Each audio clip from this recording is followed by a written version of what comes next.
Ready? All right. Oh dear. Okay, I got it. I don't want to leave because you're recording. We're good.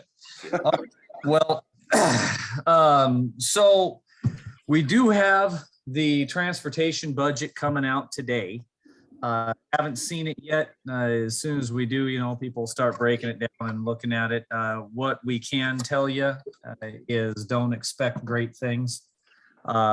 Specifically what we're looking at, had a meeting with Axel at the association yesterday, and most of the single or individual county lobbyists looking at this, and the picture isn't being painted too brightly here. We're looking at very little money for municipalities and counties, probably not, at least in the transportation budget, probably not really any money for culverts, unless, for example, the culvert in question is right next to a culvert that the state has to replace.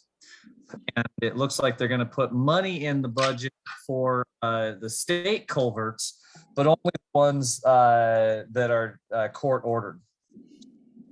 There's some problems that we're seeing in terms of how the conversation has been so far. One of the things that we're expecting is not much money for any sort of preservation and maintenance. The other concern we've got is if it passes how we hear it's going to, is that this could be kind of the new norm, if you want to call it that. This is kind of something to stick with us for a while.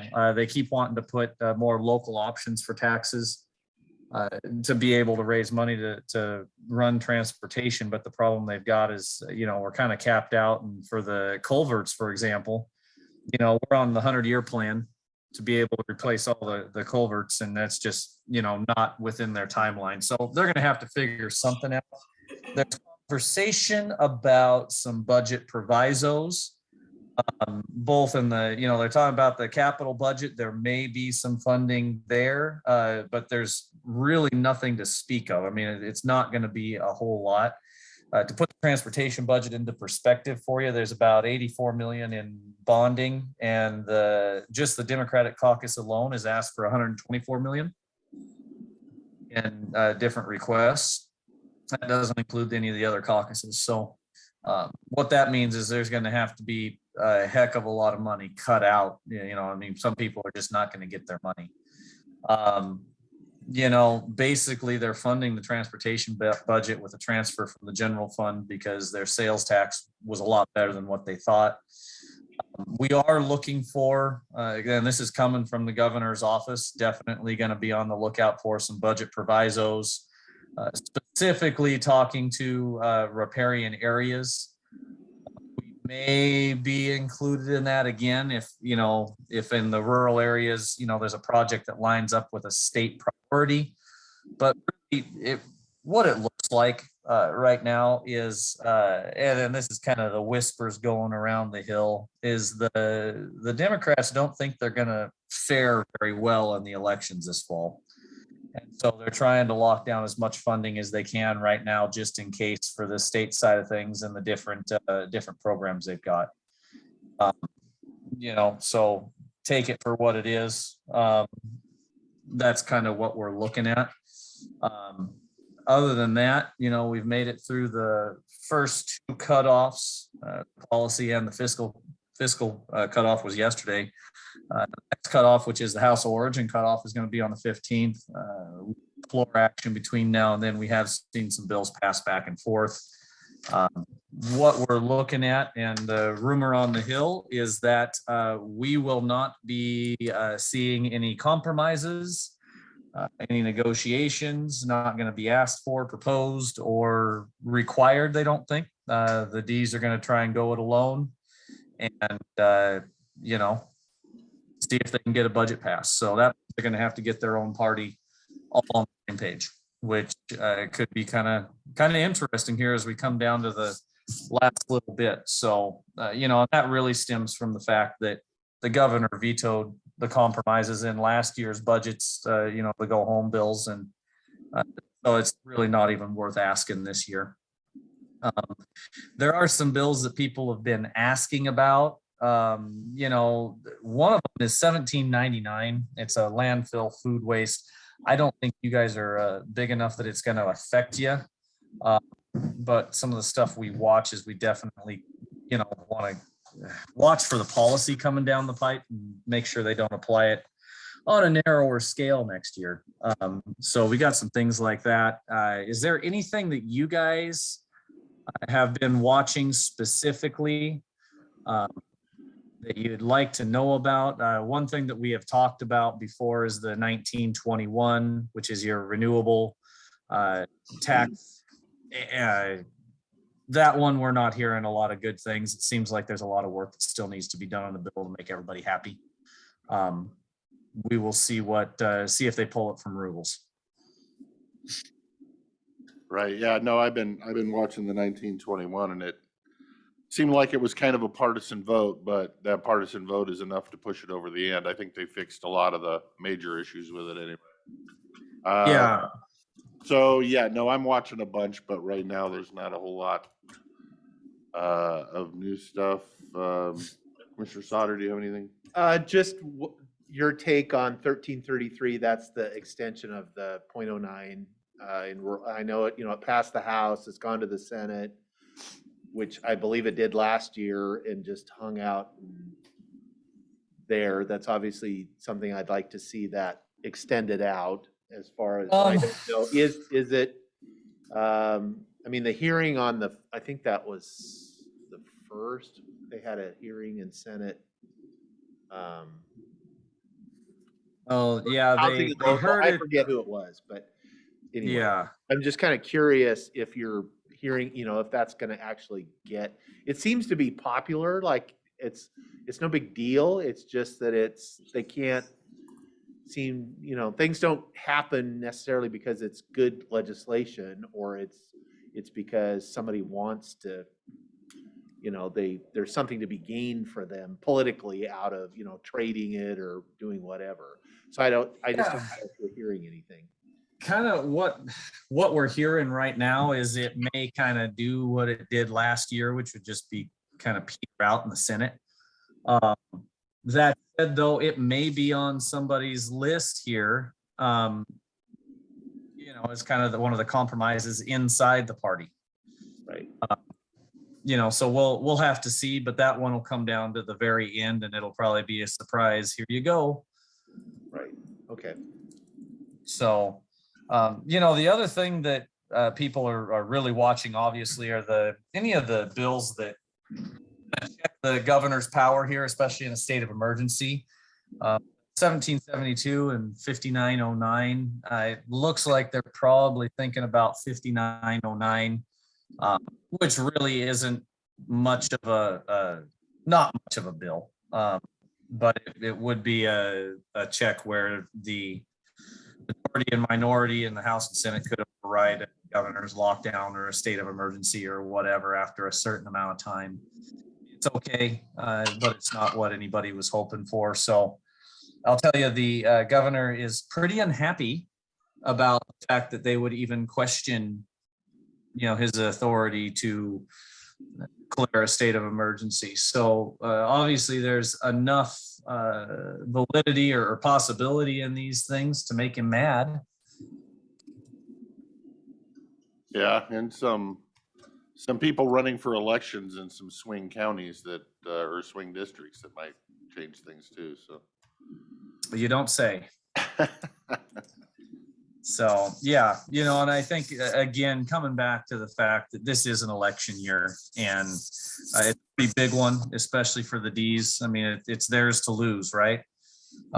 So if they can keep keep enough seats, they'll do all right. If goes the way of Virginia or New Jersey, they know they're in trouble. So it could be an interesting midterm election here.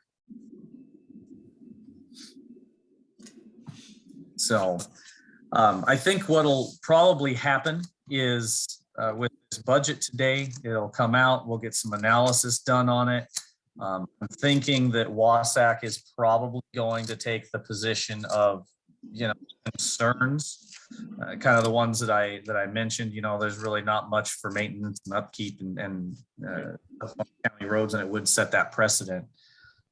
Definitely some counties that are going to support the budget specifically because of the projects in their counties. Bridges are a big one. I know you guys have the bridge just down the way from you too, so we can kind of follow up on that. And I think that the association is expecting some counties to kind of go their own way on it. They just asked if I can kind of give them a heads up on what we're going to do. So Right. when it comes out, let's have a look, and then we can kind of touch bases and see what you guys might want to do. Okay, I got Mr. McClure, our Economic Development Director, has some questions. Yes, hi, Zach. Hey, the data center tax incentive bills, there are 4 of them that were floating around. One, Senate Bill 5262 got through the Senate last session, not through the House. This year, it seems like the one that's getting most action is 1846, House Bill 1846. Do you know how those are doing? Yeah, so there's definitely some progress being made on them. I'm pulling up right now to make sure that I don't tell you something that's not correct. So 1846, they're probably gonna let die, is my guess on that one. And then the 5262, it's probably gonna come down to the very end. Okay. Be too excited to move anything right now. It's one of those where they probably, if they don't move it by the 15th, they're probably not going to on this one. So it's hard to say. They just have to decide to pull it from rules. Okay. So again, 5262, if something moves, that looks most likely. That will be the most likely, yes. Okay, very good. Thank you. Yeah, that was Nope. those were That's our important. preference. Yeah, very important. Got it. Anything else? Mr.? All right, thank you. Well, that's All all we right. have for you today, sir. Outstanding. Well, as always, call or email anytime, and then we'll be in touch here about the budget, see what we need to do. Perfect. Keep sending those emails. I enjoy them. All right. Thank you very much. Thank you, sir. Bye.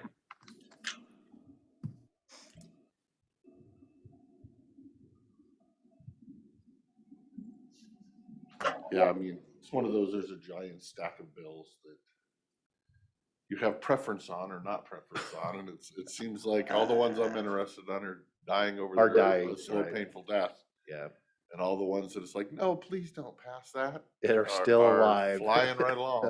That's the way it usually is. Yep. So it's just kind of wait and see. So the only thing good going for us is it is an election year, so some of those extra controversial ones are actually dying a slow death, which is fine.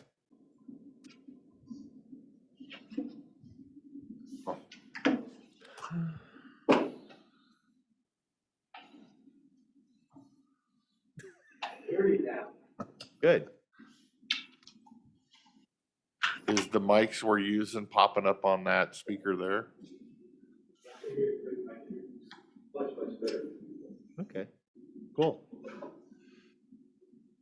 Good to know. Well, I guess we'll just hang out and wait for Public Works to show up. Speaking of, I did want to let you know, I'm having, Jim Smith from the PUD reached out to me, and we're meeting today at lunch to begin the conversation on the Dallasport wastewater plant. Keep you guys in the loop. He requested the meeting, so I think they've heard. Yeah. Which is good. Well, Communication is always good I look forward to you returning with, with a mutual understanding that it isn't free. yeah.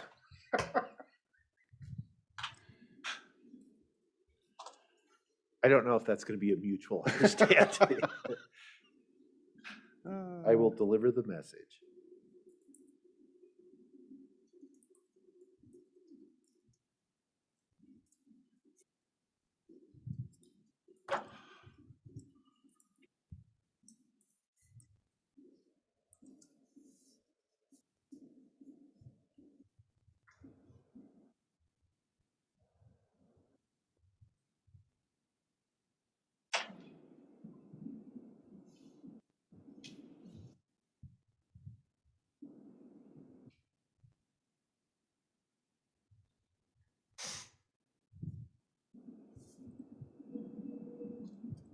Did you see the changes they made to the pill bill?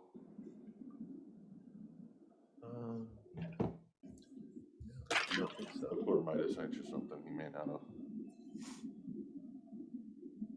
It ended up getting out of committee. There was one Republican that voted yes, the other 4 voted no. Oh, those, okay, sorry, I was thinking of, I was actually working on federal stuff, and when you were saying Oh. PILT, I it's like, huh? I was thinking of that. Something Oh, federal that, different. yes, I did, I read the substitute bill, and yeah, and they fixed a lot of the things, I think. It's a way better bill the way Yeah, it is now. it Getting leaves- closer. There's some questions. Well, we still don't know what minimum and maximum, because they kind of punted to the Or Department the- of Revenue. Or this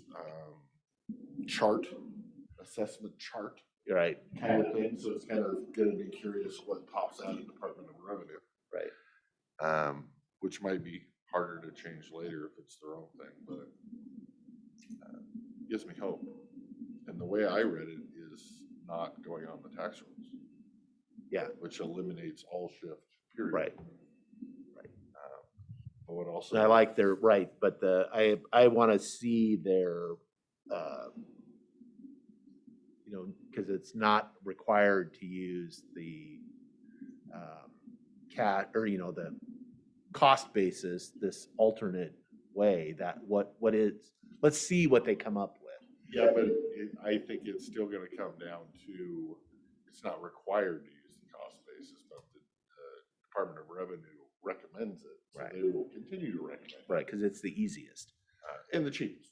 Right. I mean, because, small little pub-on counties like us can't necessarily do it another way without having to hire somebody every year to do it.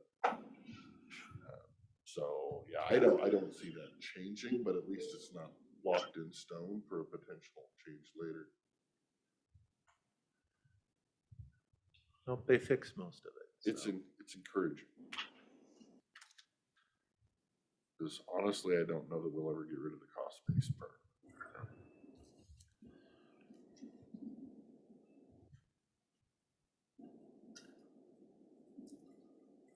Corey's decommissioning bill is still moving, so.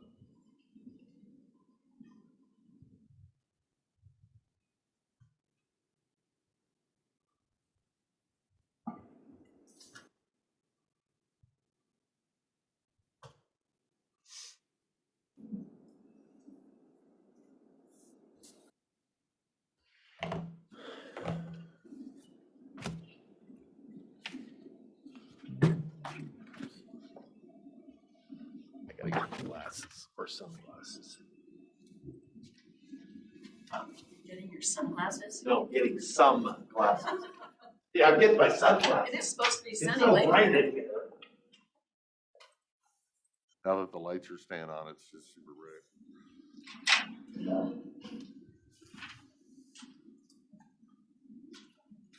For the amount of money spent, the fact that there's glitches in the system is very frustrating.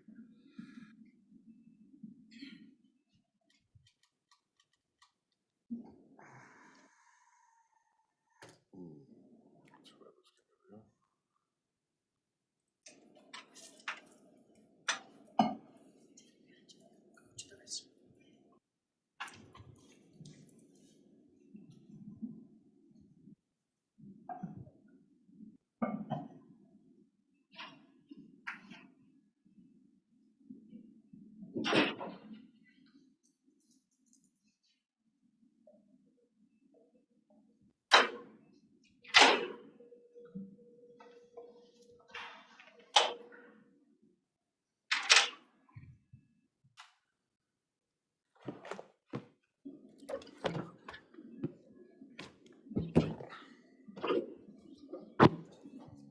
That was me. They do work. Nice. I'm surprised nobody's told us yet how it sounds. Probably can't hear us. Yeah, We can. I think they can, because it's definitely, Mhm. they're hot. So no more muttering under my breath. Mhm. Yeah, the new ones will have a mute button. So for now, when there's no mute We're button. just on.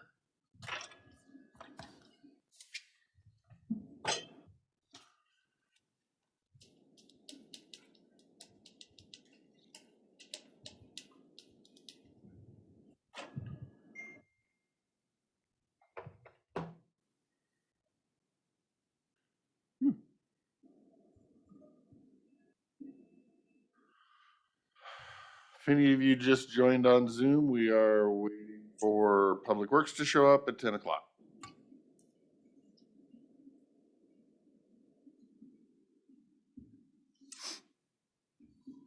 Jen just says it sounds a million times better.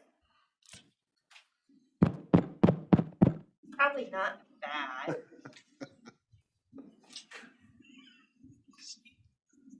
Behave There's, yourself. there's a helicopter overhead.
Have an FYI for you. Okay. We've got the White Salmon Valley Pool District coming in. I think it's done until the 22nd of March, but they're gonna probably Zoom in. Kind of give an update on the pool as well as there's a presentation from their fundraising consultant. Interesting. Yes. Oh, I look forward to hearing their presentation. When did you say that is? I believe it's the 22nd of March. Oh, okay.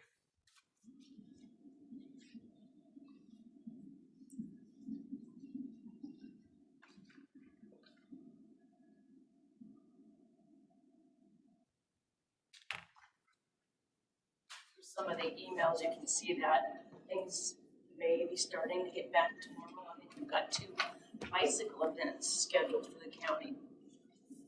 Really? Yeah, they'll go, one of them starts in Goldendale and kind of loops up and then goes Centerville Highway down and.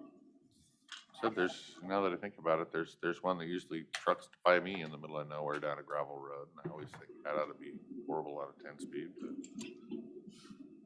But Trout Lake, they always had one every year and they're starting theirs back up too. well, Oregon announced the end of the mask mandates probably by March 31st. So now we're just waiting on our governor to release his hold on our lives. Figure eventually he's going to have to make a comment.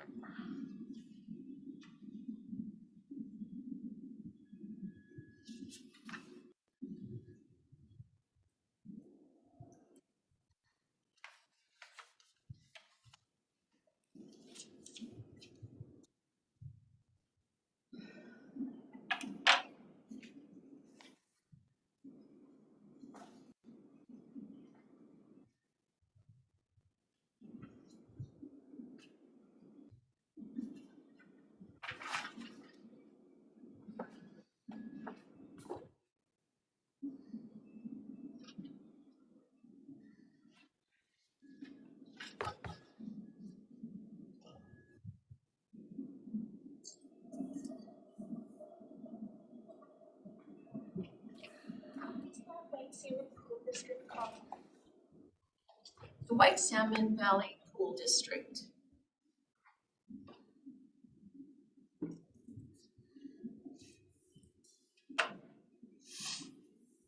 Which actually, that brings up a question that you might know the answer to.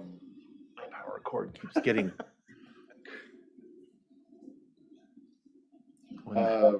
The 50 grand that the previous board gave to the White Salmon Pool District, did that come out of $09 or was that out of I think it was out of, discretionary?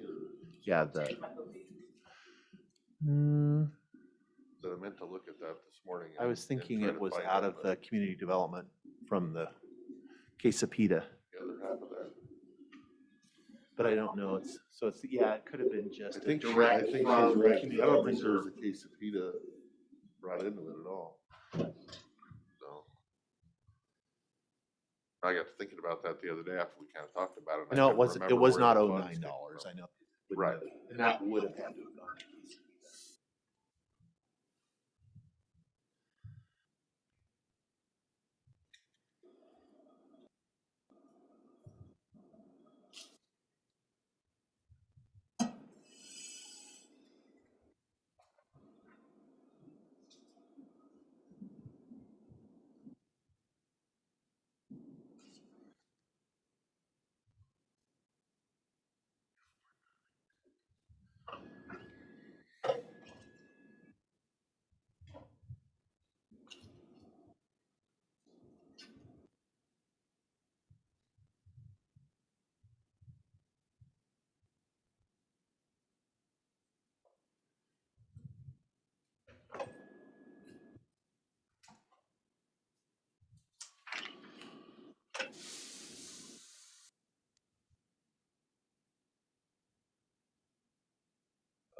Okay. The bill for the annual subscription for Ascend. It was like $142,000. What is that? Momentum Technologies.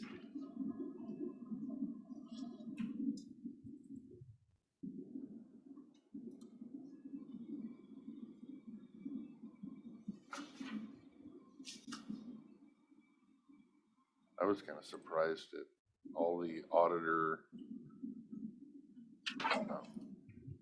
membership fees. Oh, It's like they get charged way more than we do.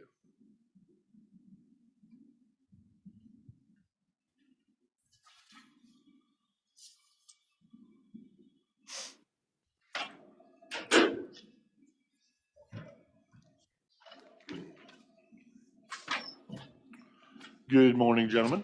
Good morning. Oh, looky here, we got speakers. Cool. They're quite effective, we've been told.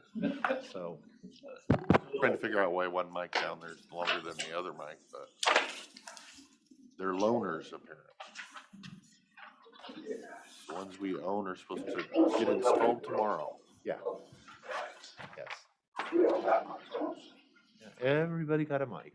Everybody got one. Except for Lee. How are we going? I've been reading through, I'm actually meeting with Jim Smith today. So, You're welcome. Yeah. No, I read through it. I was just doing my homework before my meeting again today. So, Okay. or refreshing my homework. I actually read through it when you gave it to me a couple weeks ago. I just highlighted what I thought would be, I'm not saying, you might want to read the whole thing, but kind of dry. Yeah. Oops, sorry, people. We're still getting used to. You guys can go ahead whenever you're ready. Okay. So we have one item on the consent agenda, and that's to advertise our striping program. So for this year, it won't take place until probably the first part of summer at the soonest, and should be done by September at the latest. How do we pick what gets striped, where it gets striped? I mean, I'm assuming you have your own like little 6-year transportation plan. You keep up to what's gonna need it coming. Or is it, I mean, how's that work? Yeah, so there's some policies that were set a long time ago about where to stripe edge lines, where do we have them? in general, what roads get striped, and then there's a manual, a national manual that we use. It's based on traffic that tells what you should stripe. So you At are a min- striping new things, you're not just repainting old No, roads. we repaint Repaint a lot. old things, and then we restripe what we chip seal. Yes. So that's new striping. But for the it's- most part, you're not creating new striping on roads that didn't have it before. No. right? No, just maintaining. Yes. Okay. Okay, before I forget, I don't have it on my list, but if you're heading to Bingen on Highway 14, the state is gonna start up their rockfall mitigation. And it's just west of the rest area in Lyle. So they're gonna work on that. They're gonna have basically 45 minutes of every hour will be closed, Monday through Thursday, and then on Fridays they'll do single lane traffic control, which could delay you for 20 minutes on Fridays.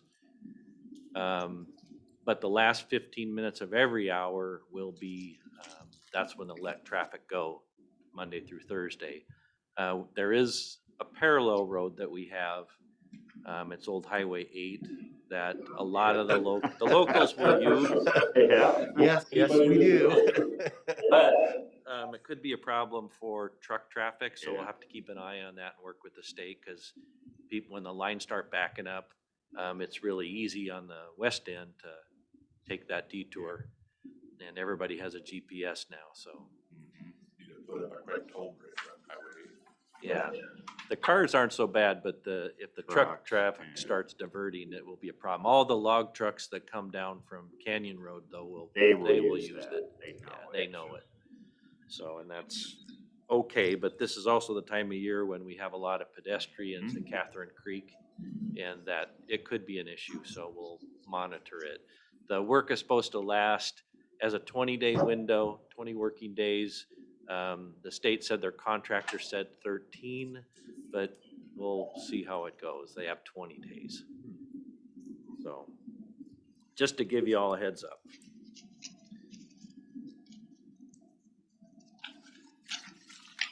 Everything on construction still shut down till probably sometime in March.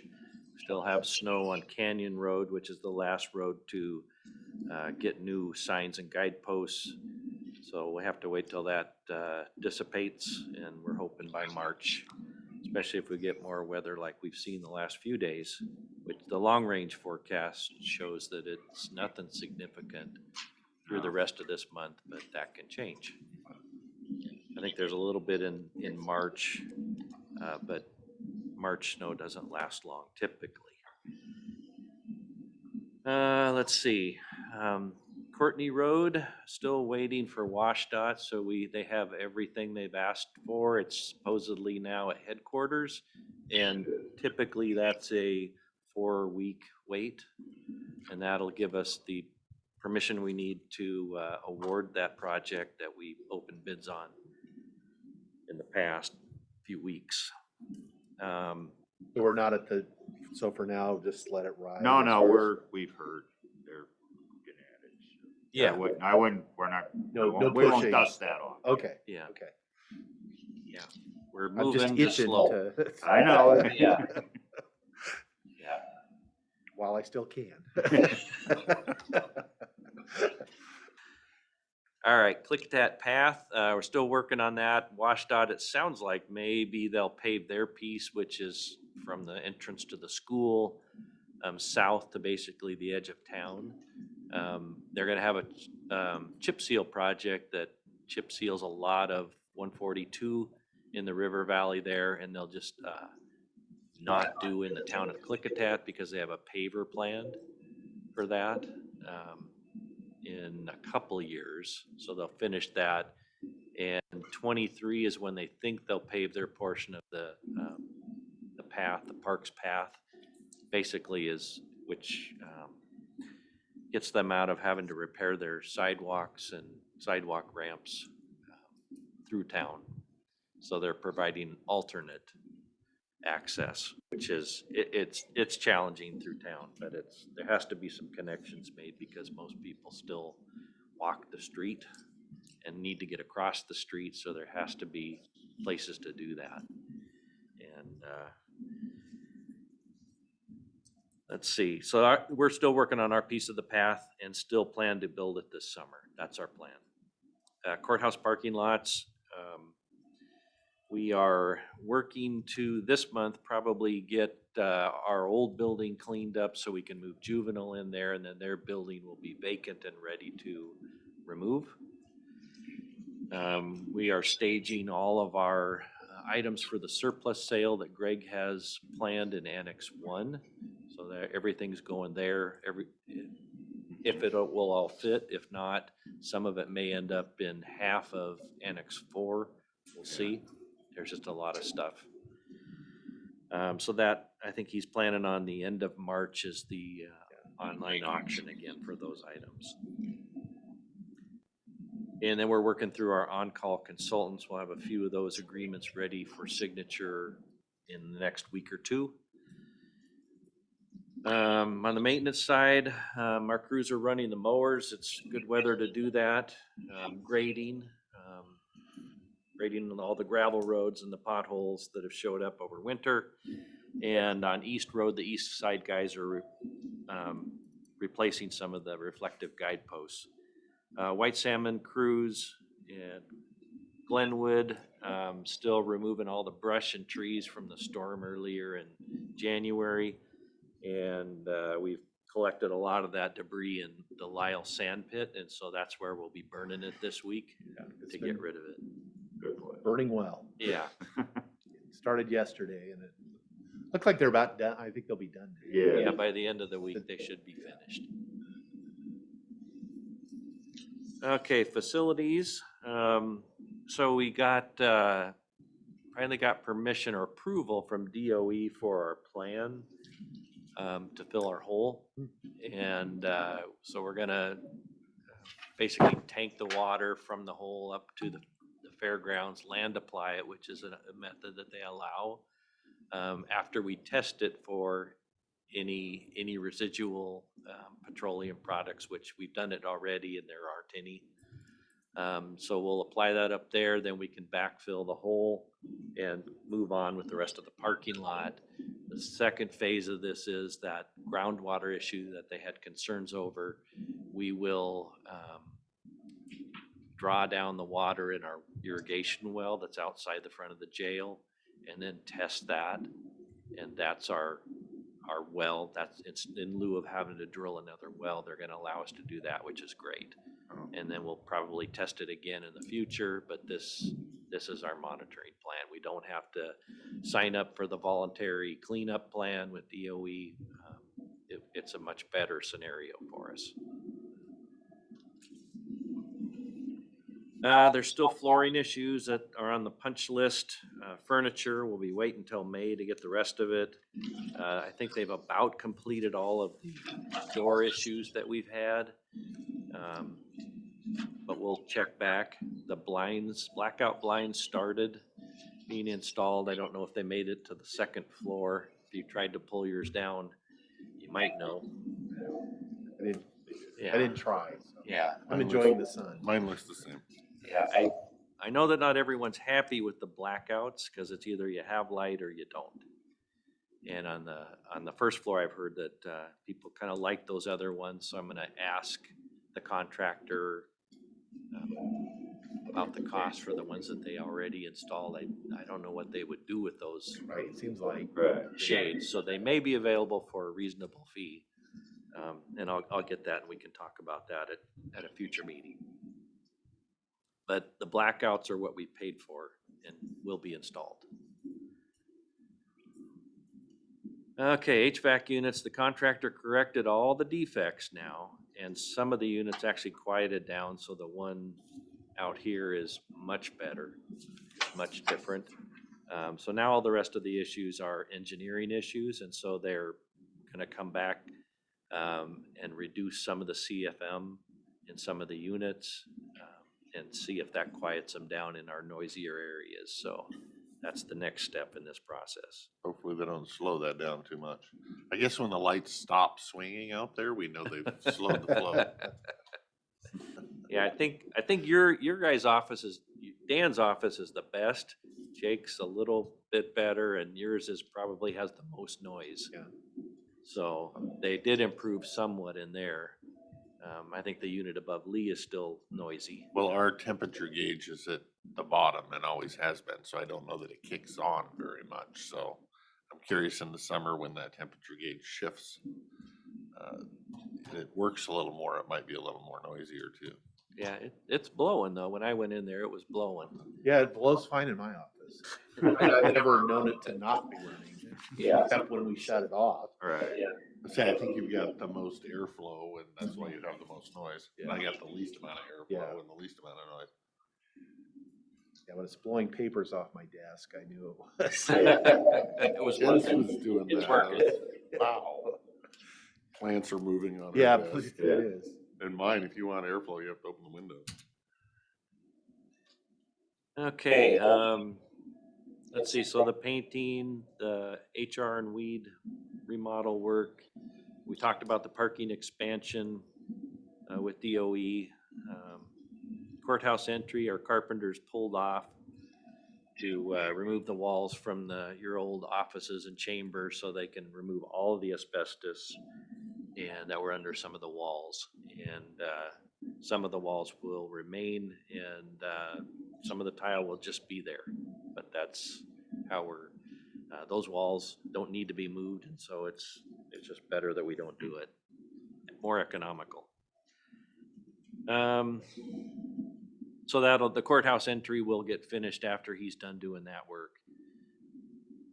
Let's see, radio sites.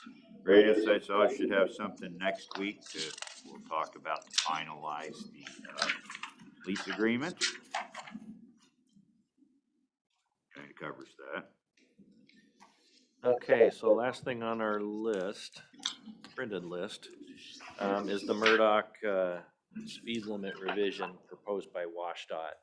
So the top sheet with the nice aerial is WashDOT's study, basically the summary. So they put the results of the summary and I think we've talked about this before that when you're traveling 60, there's kind of an incremental reduction of speed, and to draw it down, in this case, to a 40 from 60 to 40. It's staged similar to what's done in Lyle and Bingen, and then they'll revisit it. But they have to start. It's kind of a slow process because there are limits to what you can do based on how we do speed studies. So we could reduce the speed to whatever we wanted, but you'd end up with some people obeying that and others that drive what's comfortable. It's essentially what happens. And so with that big speed differential, it becomes unsafe. How much say do we get in the speed, what's posted on the state highway? You can comment, but ultimately it's their decision to And they're change doing it. their own speed study and Yes. coming up with their data. Yep. Based on that. Yeah, yeah, they have a very similar process. The one thing that's kind of different in this one is that the public actually had, the people driving this process actually had their own public meeting to talk about the speeds and what they thought. And that's the second sheet that shows what they would have liked to have seen as an initial change. Just when they, I guess I'd say when they start yelling at us for not making it low enough, I want to make sure that it's not of our control. It's out of our control. We can comment on it, but they set the speeds on their routes, just like we do. So anyway, there was no official public meeting with WashDOT. They tried to set one up as a Zoom meeting, but the community said we'd just rather move on and go with what the reduction that WashDOT has proposed. So just so that something can get accomplished out here. At least So- with some, it's movement anyway. Yeah, it is. It's not to what the community wants, but at least it's heading in the direction they wanted to. Yeah, yeah, and like other communities, the you do this and then it kind of, the speeds kind of normalize to this new adjustment. And then you can go back and look at, can we reduce it again? But you have to start getting compliance Right. with the drivers at something that's reasonable. And that's what they're trying to accomplish. And I know the state has already said, we'll go back and revisit it again.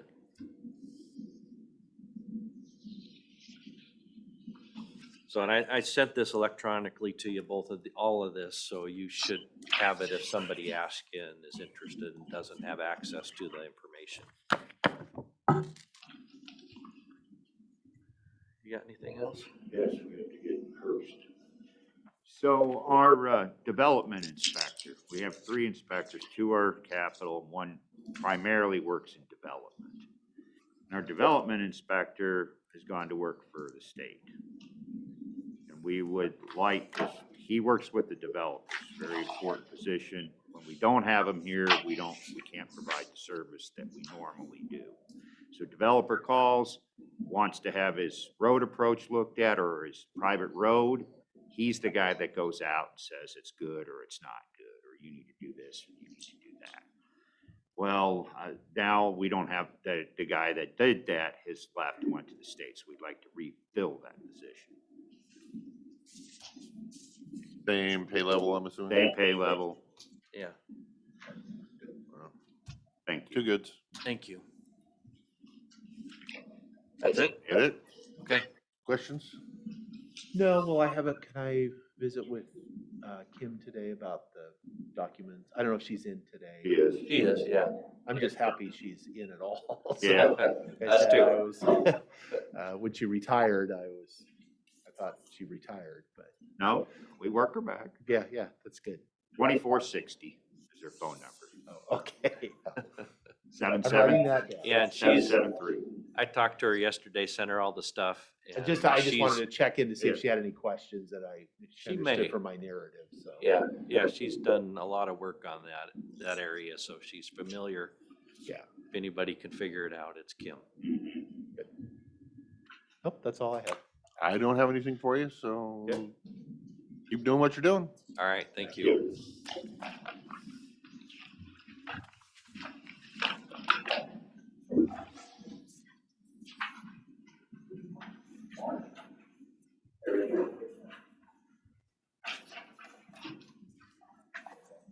I feel like we needed a bigger table. A 3-desk table. We'll just rotate out. Yeah, we're going to be choreographed. In the spirit of Olympics, it would double softball. Okay. As long as you stick the landing when you leave. That's right. Okay, maybe, well, good morning, and maybe I'll start with natural resources. Been increasing Whitney's involvement in our Switzler water storage project, the EIS. We've got some new work products here at the end of last year, end of January. Up some updated reports, studies that we're responding to scoping comments we received during SEPA. And then she's helping me, thank goodness, enter data into the reporting system for Eagle, called Eagle, that Ecology has. It's a nightmare of a software program that. Is that a new system?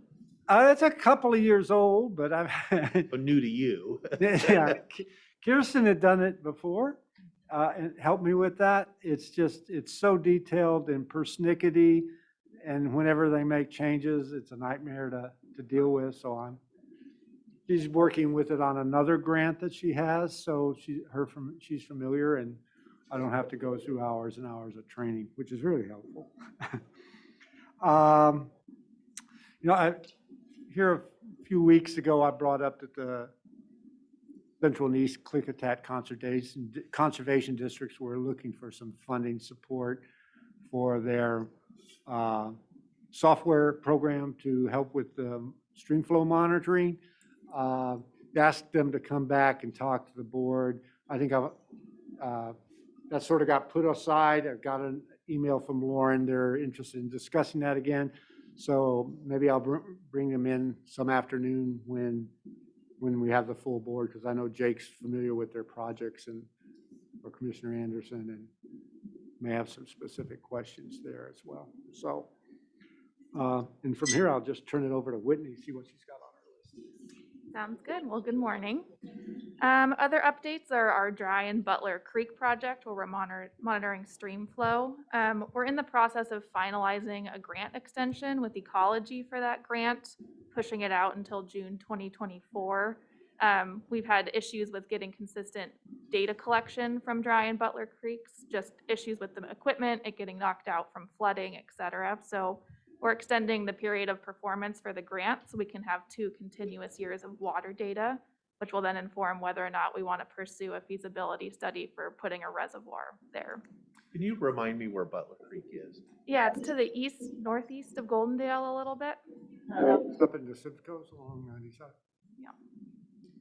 So Ecology has been supportive of that extension because they know the challenges that we've faced. So that's good news. And we've been able to reallocate some of the budget to support the extended period of monitoring that we have to do and the administrative costs that have come with having to extend the grant for an additional time period.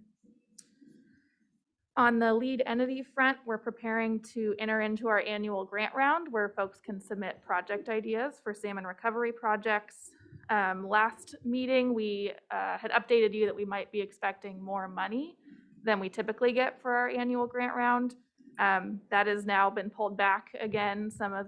There's a variety of reasons, but we're still expecting our base amount that we get each year, which is about $670,000 for salmon recovery projects across our area.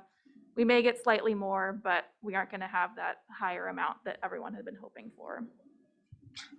Question? Yep. Has Public Works checked with you about the culvert on Finridge Road on whether that would qualify for this or? On Finridge Road? No. Not Fish specifically. Passage Culvert. Yep, I'll write that down and check with them. I had talked with Jeff and they were gonna work on a list of priority culvert projects that we have and then try to match them up to see if they would be a good fit for this or other The funding. Finridge Road is scheduled to be done this year. Okay, So if we can get grant funding for that versus taxpayer funding for that, I would make me happy. So this process, by the time it goes through prioritization here locally, project proposals, and then goes on to the Salmon Recovery Funding Board, we'd expect a funding decision for next year's dollars around. late September. So this would, yeah, okay. Yeah, so they wouldn't be able to get funding until December, likely. That's when the contract would be finished. Okay. But I'll check in with them on it and see what we can do. And then more broadly, I am coordinating with them to see if we have other culverts and where it might be a good fit for this or other fish funding programs. Perfect. Okay, next up on our list is the Klickitat Mill. We have a meeting planned with the Klickitat Community Council for March 2nd at 6 p.m. This is to gather input on what the community would like to see happen with the county-owned portion of the Klickitat Mill site. The need for this meeting is because simultaneously a fisheries group is working on a restoration project there. They're currently in the design phase for what the stream restoration could look like for Snyder Creek that runs through the mill site. So we want to make sure that our process of revitalizing our portion of the Klickitat Mill is aligned with their vision for its stream restoration. So we're one of multiple involved landowners, so we want to just make sure we're marching our process forward. Do we feel like we are participating or being contacted? And we are one of the landowners that the stream is running through. So I would hope that we, like all the landowners, that the project potentially is running through are being talked to, and so that they understand that this planning effort is not going on absent landowner input, considering it's on people's lands. Yes, yeah, we've been involved in all of their planning conversations thus far. They know that we're still in the process of figuring out what we're going to do with the site, so they're just waiting for our input as we know more and have direction for what we want to do on the county portion. Where are you guys holding this meeting at, by the way? It's going to be in Klickitat at the community center. Okay, so I believe we are currently thinking that Commissioner Sauter, Commissioner Anderson. So it's going to be a public meeting, so if you would like to attend too, the notice is already going out. I will be there. And the 2nd and 3rd of March, there's a conference. We have to send somebody to it. So that's going to be me. Richard is going to attend the meeting as well. Do you have anything to add to the discussion on that Klickitat mill meeting? As far as right now,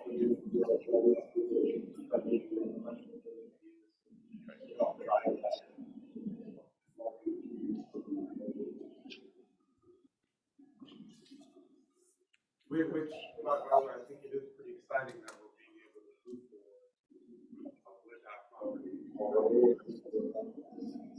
Yeah. You know, we were able to get the community center there, rehab, and now being able to do this, I think is really good.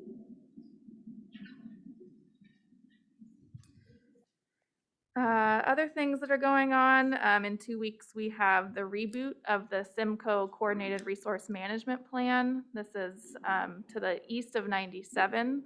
It's between Department of Fish and Wildlife and the Conservation District, trying to come up with a coordinated management plan there. I believe it started in 2016, but the process kind of stalled out, and now they have a neutral facilitator coming in to help get everyone through the process. The first meeting is next Thursday on the 17th.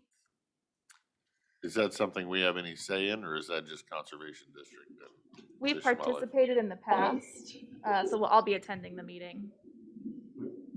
The big thing was that the county supported WDFW's acquisition of some lands there, and one of the key points for the board was that there be a management agreement with the Conservation District, and that, you know, those historical uses, livestock grazing, timber production would be incorporated in that. So, Right. I think there's more interest, public access, hunting, mountain biking. It's not just all cattle grazing and timber, but want to make sure we get a voice in there. Okay. Okay. And then the last thing on my list is, you might have heard already, but there was a gray wolf sighting in the county of a collared gray wolf. So I touched base with WDFW. They're aware of it, and their conflict biologist has been out meeting with livestock operators just to keep everybody in the loop. Location? Hmm? Location? We think it's in Glenwood. But yeah. Yeah. There is a online portal where people can report sightings, so you can look at past sightings throughout the county, which is kind of interesting, but. In that general area. So. Yeah. They don't really And it was specifically. collared. Not so- downtown. It was collared, so they knew where it was and how long it's been there. They just haven't told us yet. So. Right. Yeah, they don't share their telemetry data. No, they don't. Not on that one. I found that out on the other state. So. Okay. That's it for natural resources. So let's see how other questions. Nope, I'm good. All right.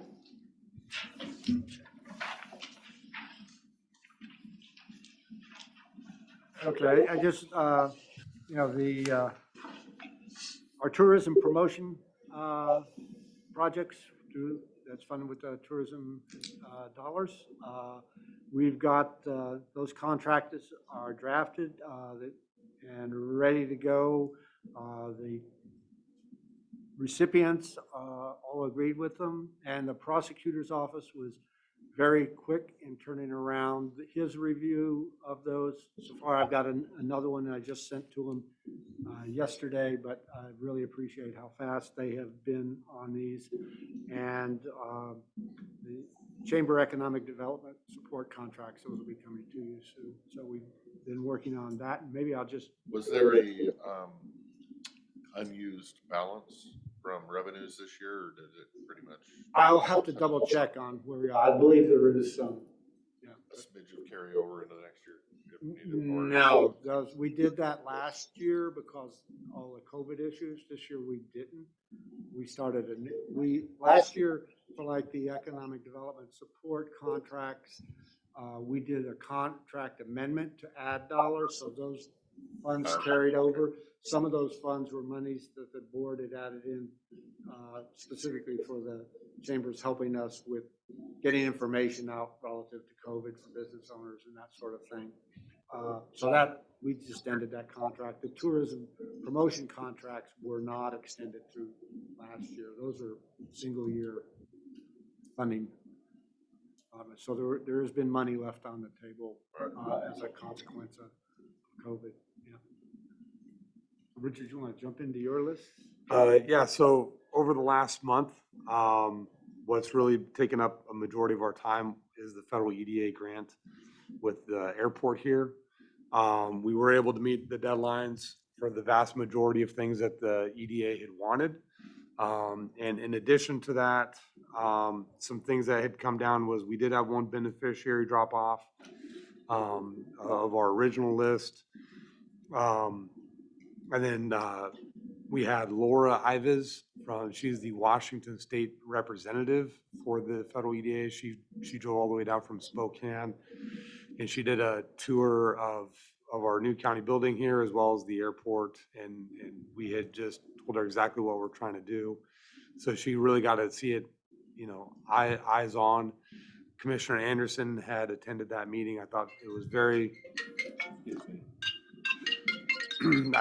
fruitful having her there, and it seemed very promising. She seemed like she was seeing it in person. She seemed like it made everything more real, if that makes sense, as opposed to looking at maps and reading documents and stuff.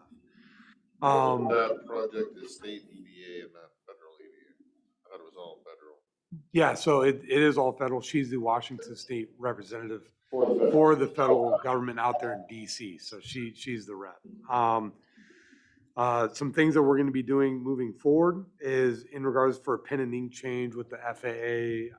I'm in the midst of trying to connect with the airport manager as well as the airport engineer to make sure that before we approach the FAA, that all of our I's are dotted, T's are crossed before we start requesting for any sort of alterations to the airport plan. And that's really one of our last items that we need to do. Currently, we per the federal EDA's direction, we have gone out for NEPA review. So with the local newspaper, just putting the public notice out there that the county and the airport is working alongside seeking those funds from the federal EDA. Moving forward, the Port of Klickitat is looking into doing another building. The building that we had assisted with looks like it's a success with the Port of Klickitat from this last year. And they're going to be looking into potentially doing another building, a larger building in the same location in that same lot. They rented the last one yet? I'm uncertain of that. I do know that they have a tenant that they're speaking with right now.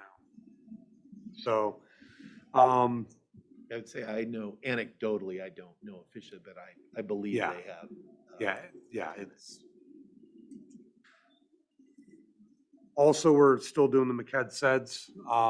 We have a deadline on that February 15th with all of our local different taxing jurisdictions on putting in their final infrastructure project list that will be out for review for us, and then updating our annual amendment to our countywide infrastructure project list for the Economic Development Strategic Plan.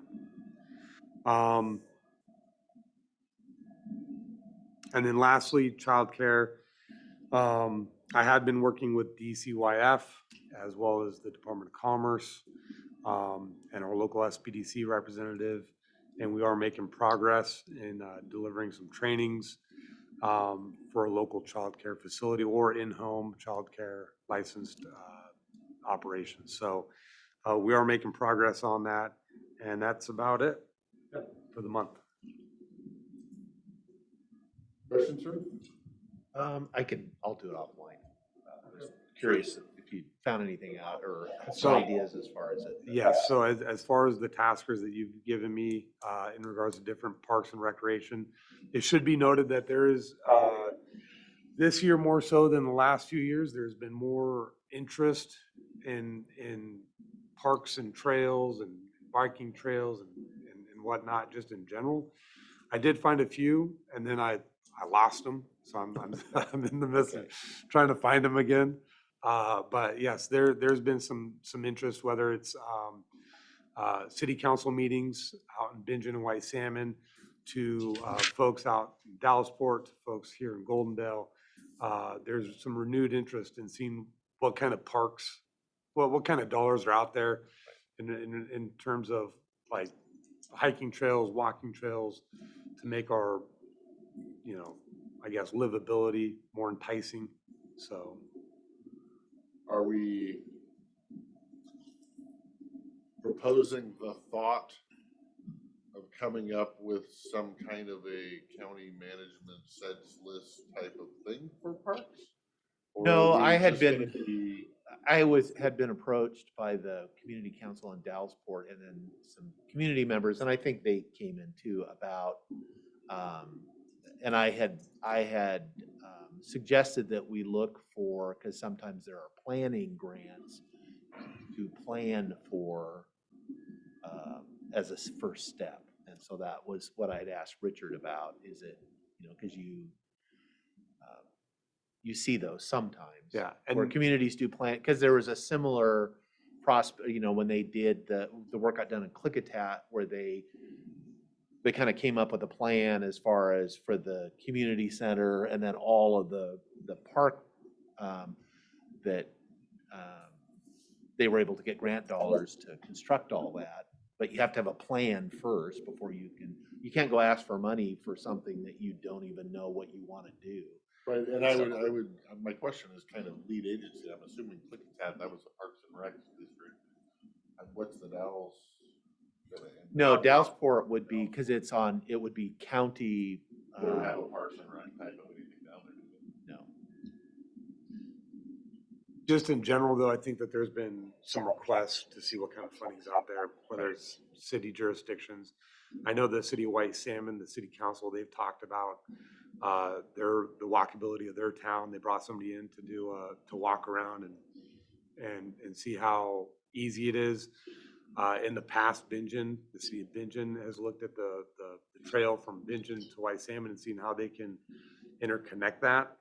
And that's got some renewed interest this year as well. And in the past, I think when we first did our economic development strategic plan, they talked about little bike pump tracks here, as well as biking trails around Goldendale for tourism. And so that's also, I've had different people bring that up this year to me. Over the last few years, it kind of died down, but I think this year there's some renewed interest as we, specifically, I think more as we get out of this pandemic and people are kind of seeing the light at the end of the tunnel. I think there's some renewed interest in that realm, just in general, so. I would agree. Yeah, so I'm doing some research, seeing what kind of funding sources are out there. Want to be sure, if it's county property, be sure to look at Public Works, because they'll be responsible for all problems we create. Yes. Yes. And that's all of it, so thank you. I have nothing further. Thank you. And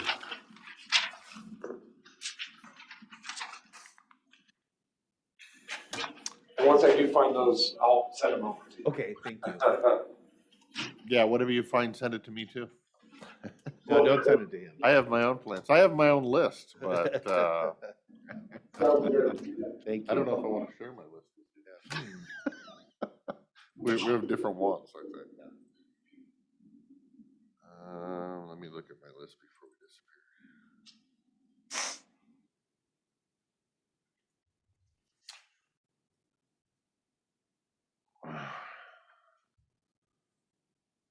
Now, when he comes back with his list, I will cross-match it to my list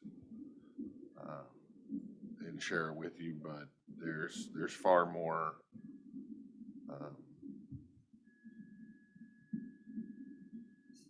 far deeper dives than just state funding sources. Private funding sources are a big thing for parks and playgrounds. Anyway. I don't think we have anything else. So I guess we will adjourn for lunch and be back at 1 o'clock. I guess we have been doing, I guess, a motion to recess. If you wish one. Yes, Mr. please. Chair Pro Tem. Mr. Chairman, I make a motion to recess for the lunch break. We'll be back at 1 o'clock. I would step down and second the motion. All those in favor say yes. Aye. Aye. Or yes. Opposed? Yay. Nay. All right, we're adjourned for lunch.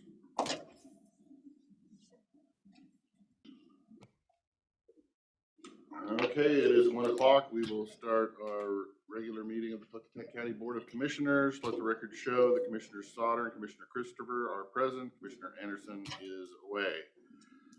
We will start with the opening Pledge of Allegiance. I pledge allegiance to the flag of the United States of America and to the republic for which it stands, one nation, under God, indivisible, with liberty and justice for all.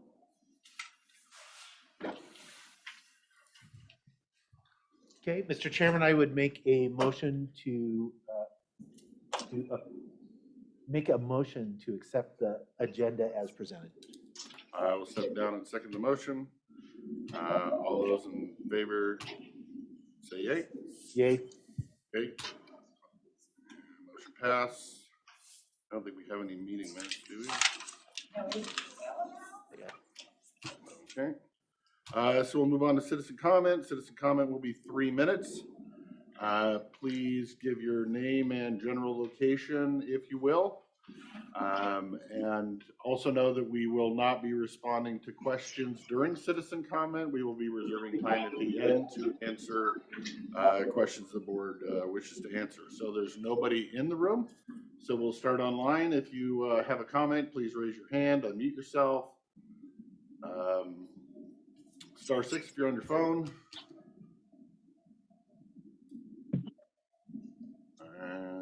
0088, go ahead. Yeah, this is Delmer Eldred, Goldendale, Washington. And I would just like to know who authorizes county funds for additional legal counsel. And my second question is, renewable energy is a private business. And so all the considerations and lenient fees that the county has progressed in charging renewable energy, will they do the same for any startup business in Klickitat County?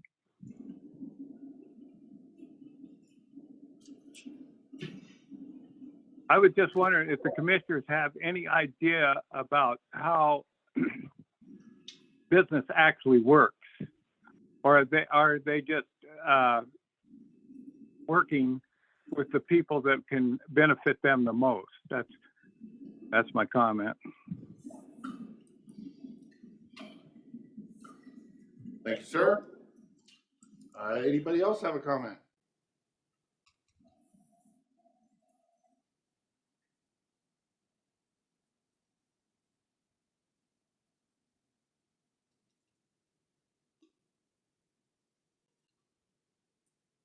Not seeing any. If you have a comment, please raise your hand, unmute yourself, say something so we know that you're there.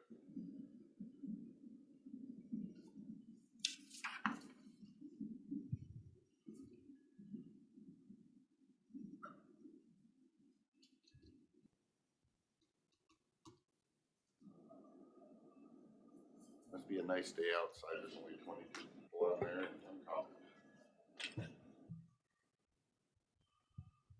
It is a beautiful day out there. I went for a walk. All right, we will just continue to do some business here. Citizen comment will run through 125. So if you have anything to say before 125, raise your hand or unmute yourself and make yourself known, and we will check back once in a while to make sure there's nobody there.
We have those other files, there's some that are pretty much exclusively. Yeah, but I threw them over there in case you wanted to look at them. Because I always want to look at them. Okay, sure. I'll look at them.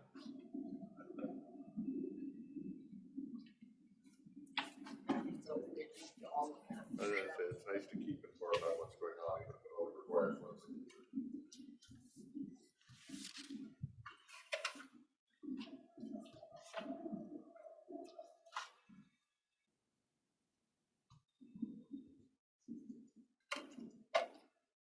guys have to sign on the right line today, huh?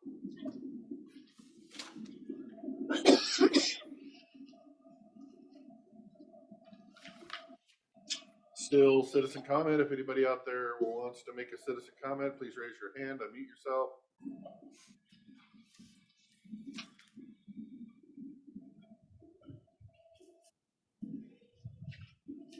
Anybody wants to comment about how great the mics are right now?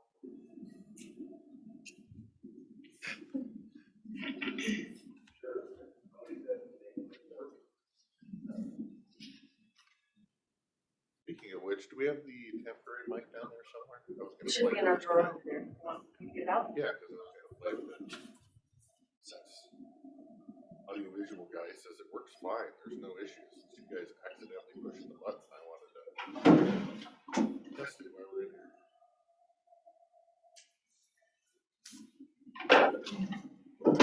He had it on like 5 or 6 hours that day.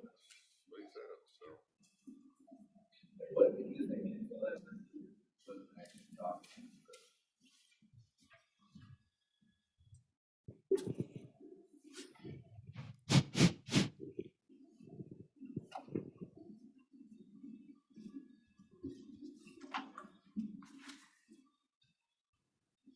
Either that or he fixed it and he just didn't tell us he fixed it.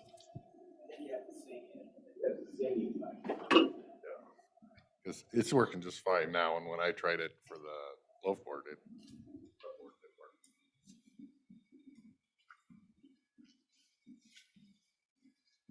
We also have devices for hearing impaired folks that we didn't really realize we had. They ever find the sign for those? Say they're what? Did they ever find the sign that's supposed to be posted? Yeah.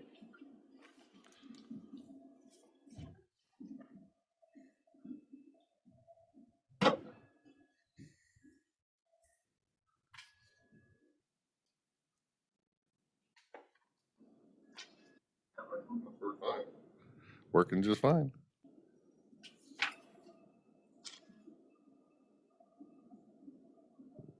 His answer was that we must be accidentally pressing the button on the bottom.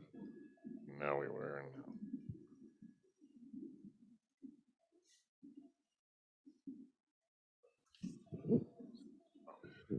I keep it up there for the rest of the day, try to get you to see if it goes off. The power saving. Guess I can just leave it on and set it down for a minute.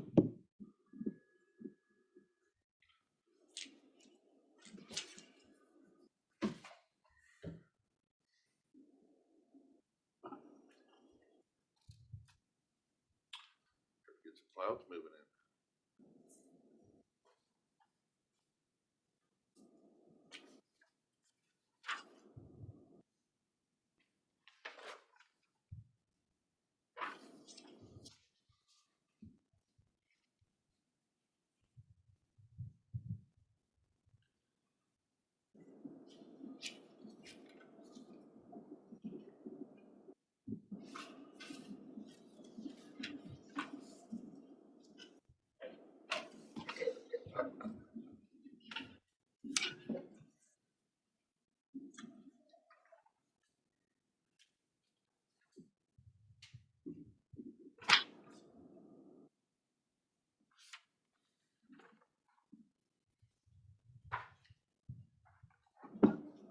When we date things, do you guys have a preference if we put 22 or do we need to put 2022?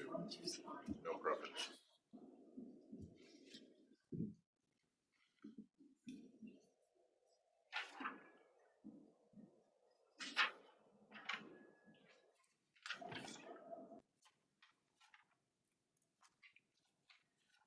We control conference. That ought to be a fun one.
0088 is unmuted. Go ahead. Yeah, since you guys don't have a lot going on right now, but, you know, you need to have a town hall meeting where people can ask you questions and you can give direct answers. That's what you need to do. And if you put this off any longer, I'm going Facebook, I'm going everywhere I can, and I'm going to line up a bunch of questions that people need to know. So, you know, this is not going away. So I suggest you guys hold a town hall meeting and make your statements. You know the questions, they've been out there for a year, the ones that people want to know. And you guys are going to have to come together with the terms that you are not dictatorial entity of this county. The people still run this county. You guys think you are above everything, and you're going to have to start answering some questions.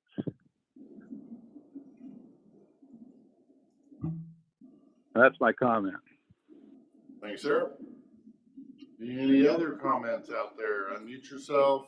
*6.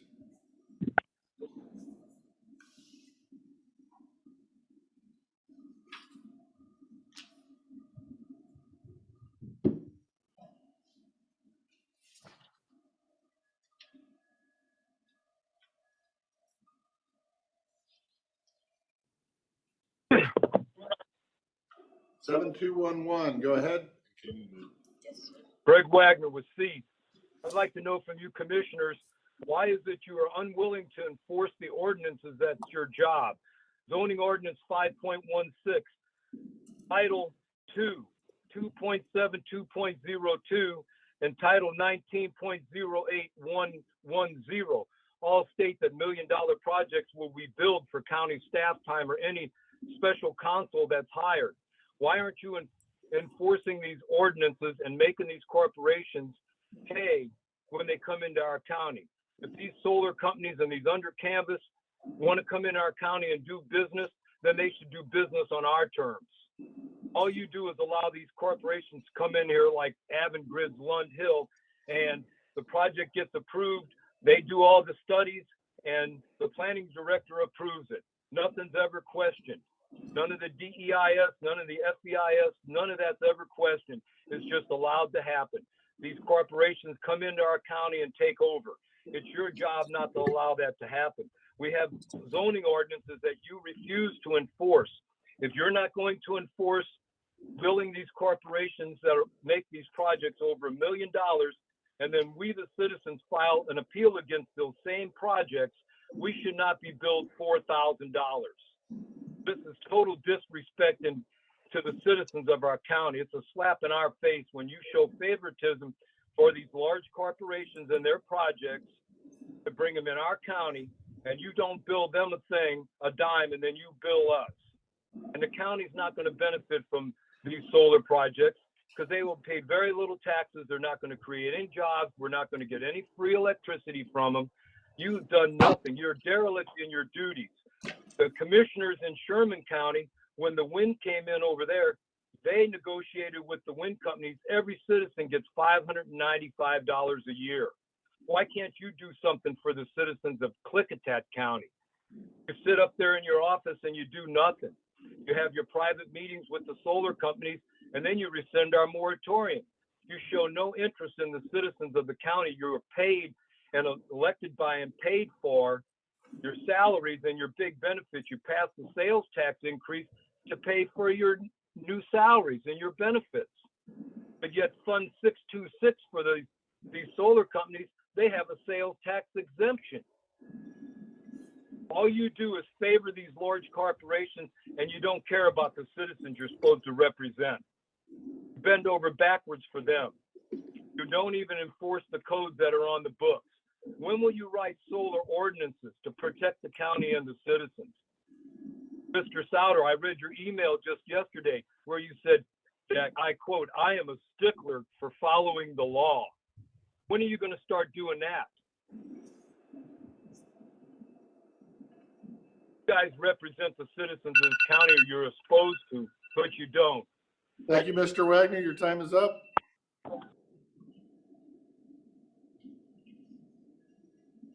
Anybody else have citizen comment?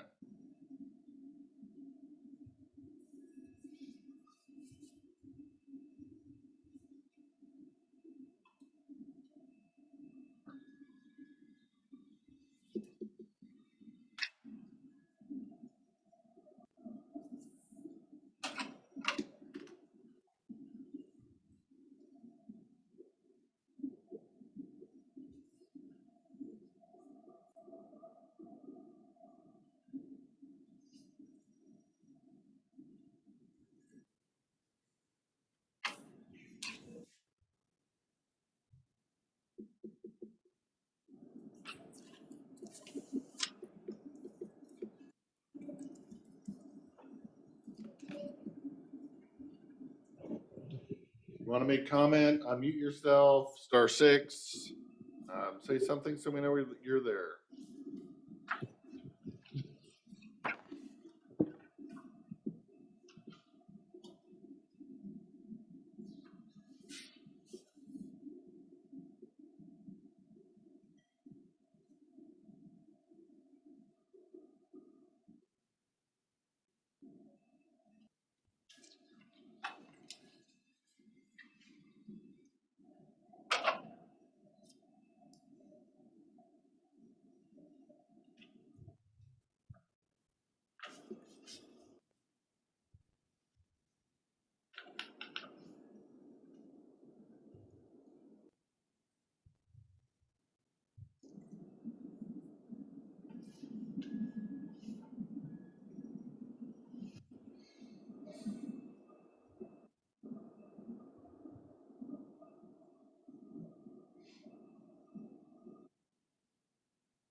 Still in citizen comment. If anybody has a comment, please unmute yourself, raise your hand, *6.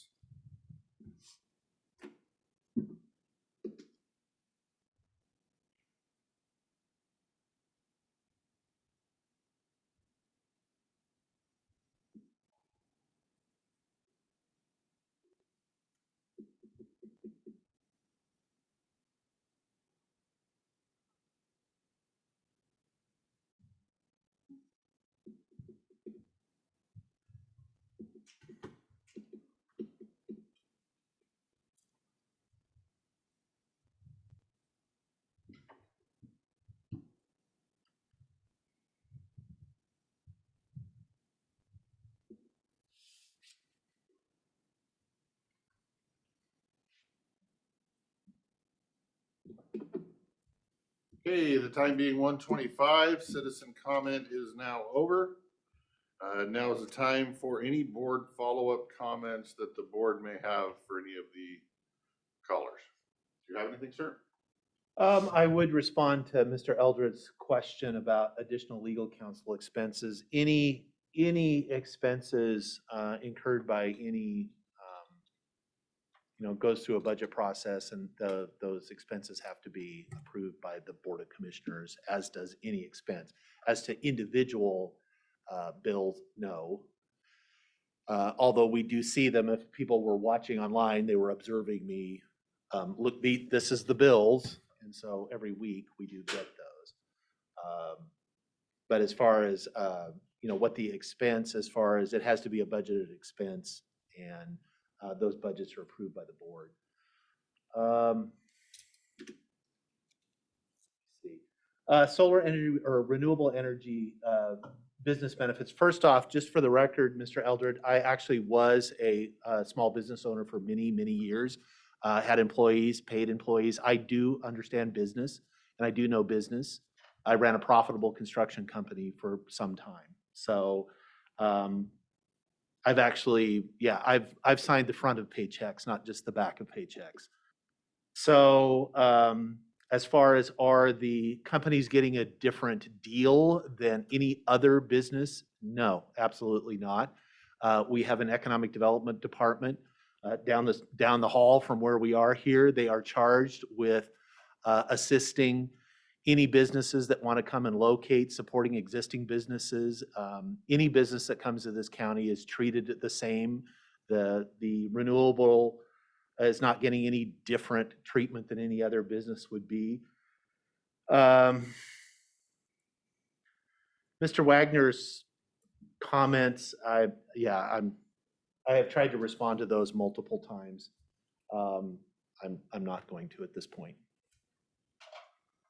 Thank you, sir. I guess I would kind of add and maybe clarify for Mr. Eldred. Some of the legal fees that might be the prosecutor defending on a case are part of the budget process that is already in his office and doesn't need to come before the board for further approval. In an issue like the Glenwood Track D, where it has to go before the Supreme Court and there's going to be an extra cost that's not already budgeted, that has to come before the board for approval. So that's kind of the two different scenarios that are out there. I also would echo Commissioner Sauter's statement on business. I've owned and operated a small business for 20 years, again, signing the front of paychecks and the back. I may not be a rocket science, but I think I've pretty much figured it out. And to the best of my knowledge, all the businesses that come in, whether they're from here, born here, want to move here, they're all treated the same. They're all billed the same. And as far as the comments that we don't bill solar companies, the county is currently following the legal guidance that it received in the past. It currently has a request out for new legal guidance. If that changes, we will change. But right now we are under following the legal guidance that we last received on billing those projects, and they do get billed. Mr. Wagner's, I don't even know that I want to get into this because I will say that the Sherman County gives money back to its residents. I'll get into that one because that one hasn't been brought up 500 times. They live in a different state. They are under different laws. You may or may not remember a year ago, I was asking about legal advice on whether we could charge royalties and whatnot, and the answer in Washington State is no. So you might want royalties. If you do, you need to move out of state, it sounds like, because Washington doesn't allow it. The rest of your statements here, I'm not even going to get into answering because they're so far off base, wrong, or just completely inaccurate that we've answered them correctly multiple times, and you don't seem to accept those facts. So you continue to make up your own, that's fine. That's all the statements I have. We are at 1:30. So moving on, we don't have any public hearings, public meetings, or bid openings. So we'll be moving to a department update report. Code Compliance Officer Lem Pratt.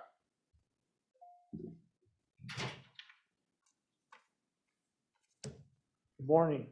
Good afternoon. Afternoon it is. Still morning somewhere. You got me to say morning, so. Graveyard code compliance, you're out sneaking around in the middle of the night? We need to talk. Wow. You're taking this way too seriously. You're staking out Yeah. compliance cases. I'm going to be asking for some specialized equipment. Don't get them started. Okay. So 28 cases currently that I'm working, code violation cases. I don't need to yell now, right? No. Okay. Yeah, hopefully everybody should be able to hear you through the Okay. little mic there. If they Okay. can't, hopefully somebody will say something or message and tell us they can't. So the 4 solid waste cases, 9 septic system cases, wrecking yards, there's 3 of those. 1 conditional use permit, 10 building permits, 1 nighttime lighted sign issue. There's also with that some auxiliary lights alongside the building that I'm working with the owner to resolve that. 41 code and nuisance cases were closed in January. 22, again, were per the RCW 416.080, that's the 3-year statute of limitations. And again, I just note that if there wasn't any activity within 3 years by code compliance, then I close those out. Do you just close them out, or do you send a letter to the original complainant saying it's been 3 years? I haven't been sending any letters out, but I have been doing officer reports. That's the note down below, so for each closed case, notations were made in SmartGov, and officer's report was submitted to the case file, and in many cases uploaded to SmartGov in a PDF for standard case closure procedures and auditing purposes. So when, 20 years or 10 years or what have you, go back and say, okay, and these are the reasons why these cases were closed, either through compliance or other reasons. So going down, so the 22 cases because of statute of limitations. One was the complainants were not property owners. And again, these are regarding nuisance cases. One I found interesting was the appeal hearing. So they submitted an appeal, and the hearing was supposed to take place 60 days after the submission, and that didn't happen.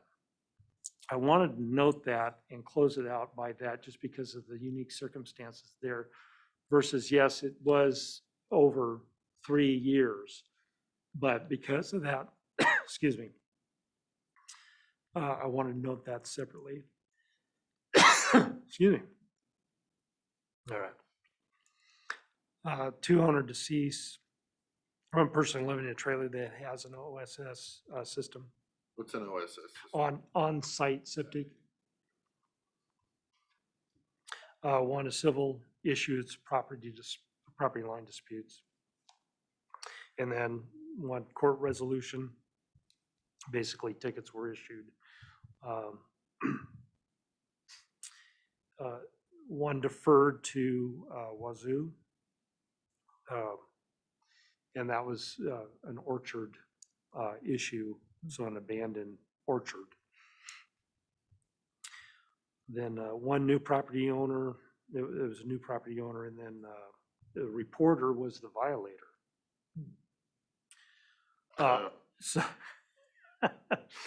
So essentially wanting the county to resolve his own issue. And we're willing to work with people, but I can't go and open an investigation on somebody who wants the county to take care of their own problem. Yep. Yeah. So they were hoping for abatement, or, I mean, I guess it's not relevant, but I'm just kind of curious what the circumstances Well, of why I think would the circumstances I recall was he had a renter, and so this Okay, Right. that makes sense Yeah. So that's pretty much the end of the report that I have. It's kind of short this time, so if you have any questions or. How many of these 28 open cases are, I mean, I would imagine you closed out most of everything that's like old, so these have got to be fairly new and active. Yeah, so there's a few that are 2018 still. Mostly 2020, 2021. I have one case that I'm working was open this year.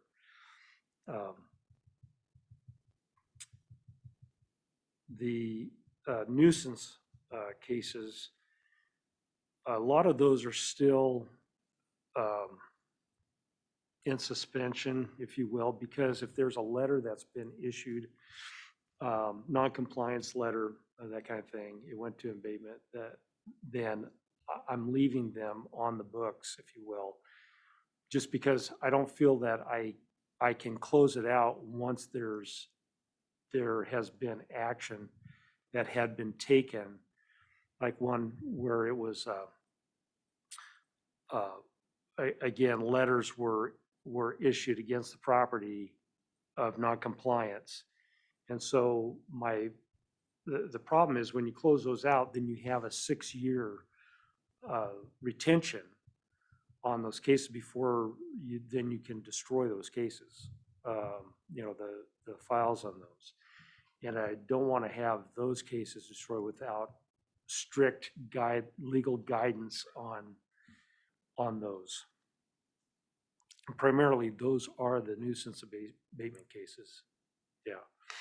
If they did not have, if it didn't go that far, and there hasn't been 3 years, there's been a span of 3 years, in the investigation, then I go ahead and close them out.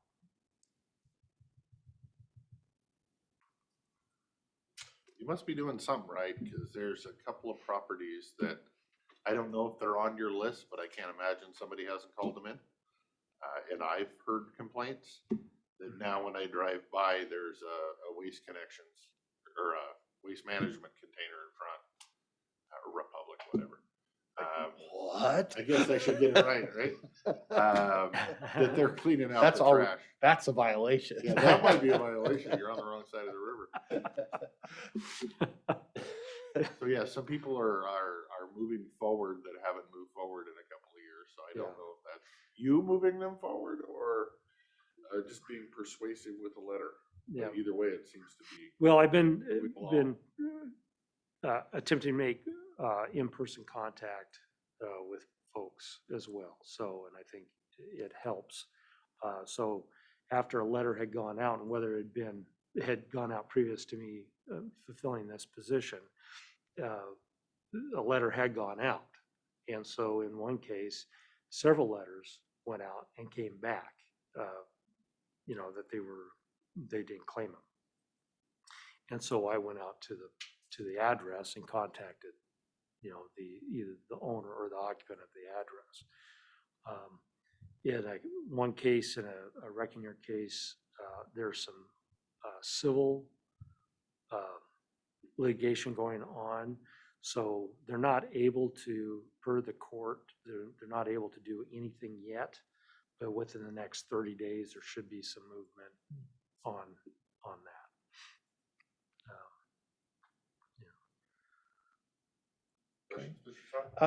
Just a comment too, which I highlighted on my thing, of your 42, which you skipped over, that you had 9 were closed because of compliance. Yeah. I mean, I think that's something to be celebrated. That Yeah, it's, sorry. I didn't yeah. notice that one. You, Okay. I was going to Yeah. comment. I should then put about that you at the should top of the you list, should yeah. lead, you buried the lead Yeah. here. Yeah, As far yeah. as that Start with you, it or end with it. Yeah. yeah. As far as, so I think that's worth And calling remember, out. there were 9 compliant. There yeah. were 9 compliant that, Yeah. people that we are, you're being successful in getting people either through, And I had or a they're helping them along. Yeah, and I had a conversation with, this morning with one gentleman that he says, I've been meaning to do this and take care of this issue.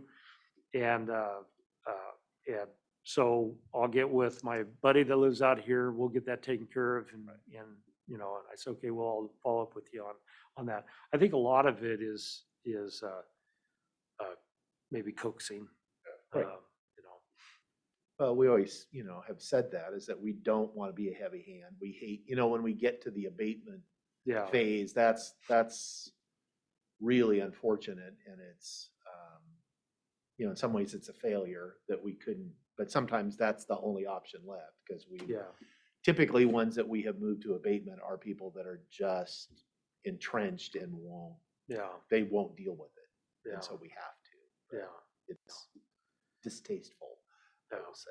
Yeah, unfortunately, I'm waiting for on some of these new complaints to come in order to open up the investigation. So, That's all I had. I just wanted to call out, hey, lead with the success part. How many new complaints would you say you're averaging per month since you started? per month, New cases. uh, Or new complaints. I'm trying to think how many were opened up last Trying year. to think if it's running rampant, if the phone's ringing off the hook, or if you get a couple of. Well, them it's saying, I'm getting 4, maybe 5 phone calls a week on inquiries, and then directing them to fill out the procedures. Yeah, but I like to let them vent, if you will, first before I start doing that. Well, I need to have this filled out. I can email this to you. You can retrieve it on the website, or in some cases I've mailed them the complaint letters out as well. So Do you do some, anybody can file a complaint that wants to file a complaint, but I think sometimes, because I've had difficult conversations with people sometimes when they describe the circumstance. It's like, that's, it's not optimal, but I don't think this is in violation, and I don't want you to waste your time as far as we are likely, it's not gonna rise to the level that it's gonna qualify and that the county's Well, gonna there do was- something. yeah, and there was one case where that I went and reviewed it and talked extensively with the prosecutor about it, and there's nothing that the county, the way that the code and ordinance is written, there's nothing that can be enforced in this. And I know that it's a case that has brought hate and discontent, if you will, in the past, but there's nothing there to enforce. And I don't know how many times I've talked to David about this particular one. But, I have to look at it from the standpoint if somebody is filing a complaint and to say, okay, do I have, first of all, do they have, if it's a code violation, you're right, if they're affected by it, if it's a nuisance, they have to be a property owner, within that 5-mile radius. I kind of scratch my head about the 5-mile radius though too, but that's what I work with. Right, that's what the the code parameter. says. That's the code, yeah. So, and then look and see, research and look and see, okay, what violation, if any, is here? And then go from there as far as what the options are. My job isn't to say, well, I don't want to deal with that, my job is to deal with it one way or another. And then I have been writing letters back to some of these people that, send in a complaint, but there's no enforceable code to, enforce in the situation. One perfect example is somebody had put many decades ago, apparently back in the 70s, somebody had put a fence line through somebody else's property.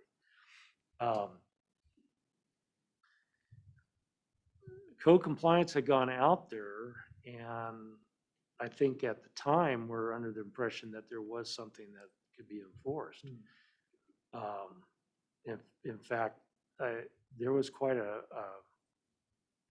case file on And I went back through several times to make sure that I'm not missing something. And it's solely a civil matter. Yeah, civil matter there. This,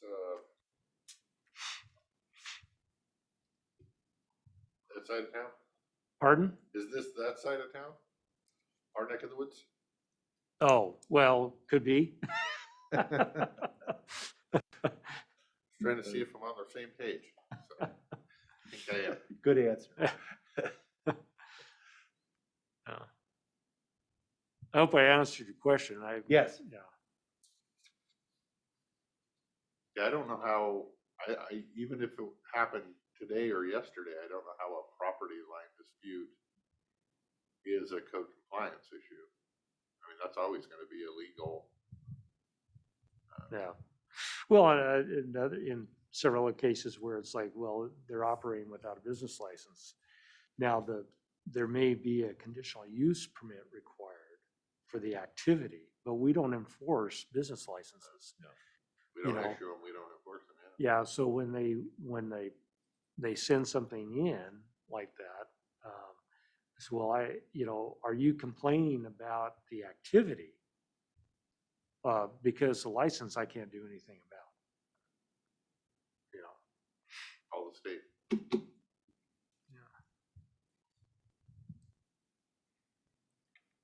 Okay. No further questions, I guess? No. Good Nothing else job. for us? Yeah. Keep it up. Yeah, okay. All right. Keep on keeping on. Yeah, Okay. maybe when you have 9 cases closed, put that one in bold or something. Underline it, I don't know. Okay, well, at the end of the year, I'll give you yeah. Just don't work so hard you put yourself out of work. Yeah, well.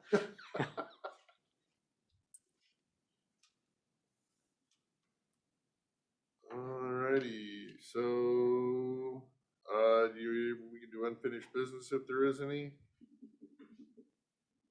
Don't know that there is. Yep. Not Alright, then we're ready for the consent. Okay.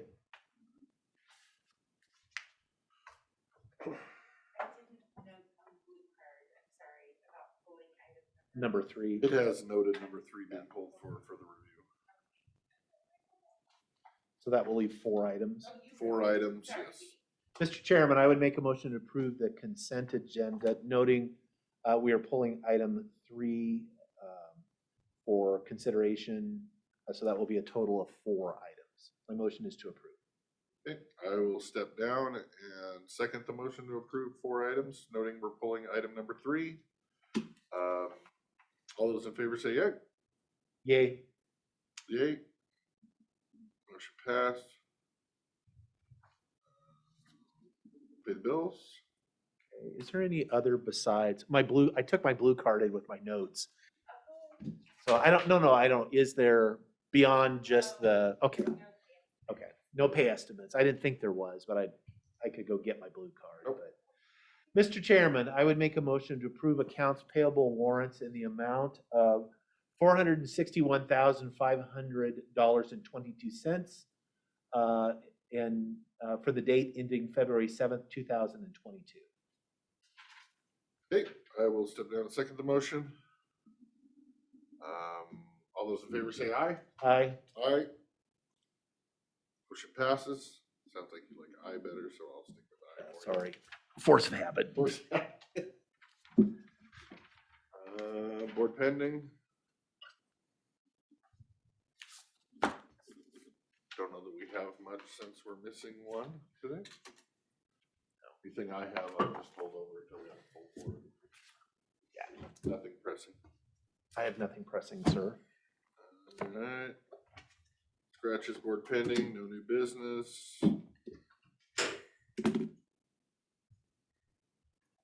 We'll pause for a second before I move on. Mr. Treasurer, do you have something for us? No? Elected official report. Mr. Prosecutor, do you have anything for open session?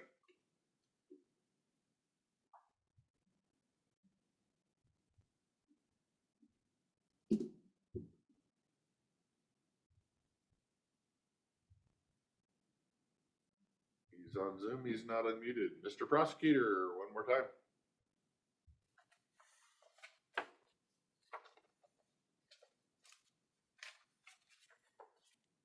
Might be on the phone. You sure you don't have anything, sir? Showed up for the fun of it? Well, if we don't have a Mr. Prosecutor, we would be officially done, or we can wait for a minute and see if he shows up.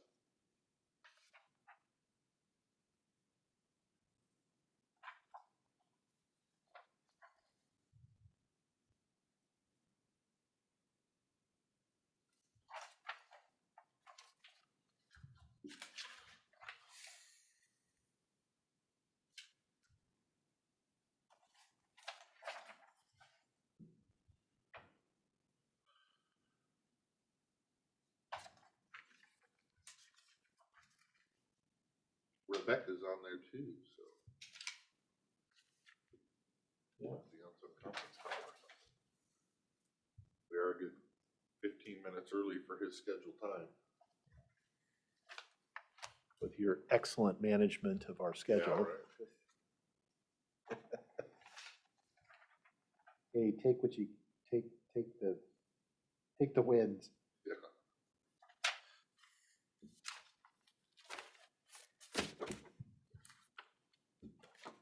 How do you normally do it? You wait around till 2:05 or so? to make sure Yeah, it's I not called? guess, and make sure. Actually, if you don't mind, sir, I will step out for a second. All right, we're gonna take a 5-minute recess, I think.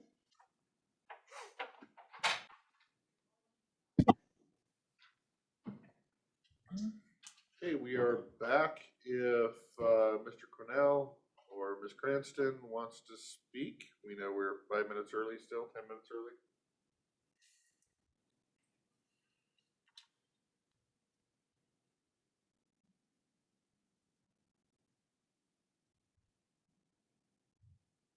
They had trials today, could be in court, just have their computer. That's what I'm thinking.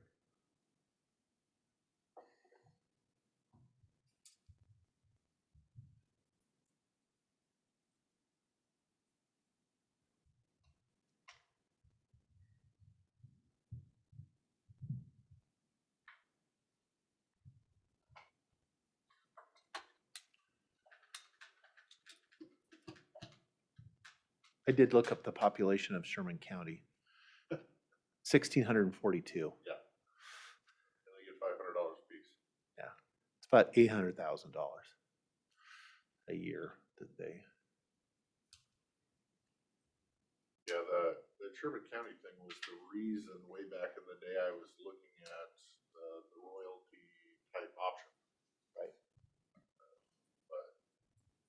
Different state, different system, different laws, different tools available to local government. And different state restrictions that we have to follow. Whether we like them or not.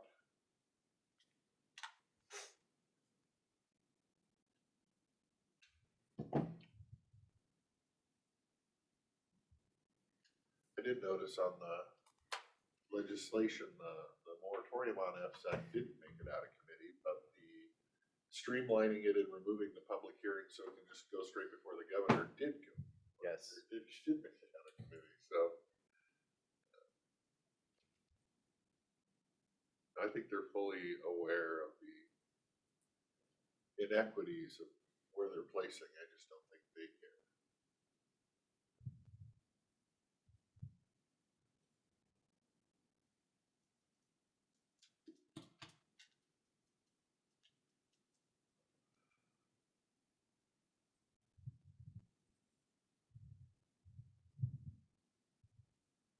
Oh, had senior advisory board.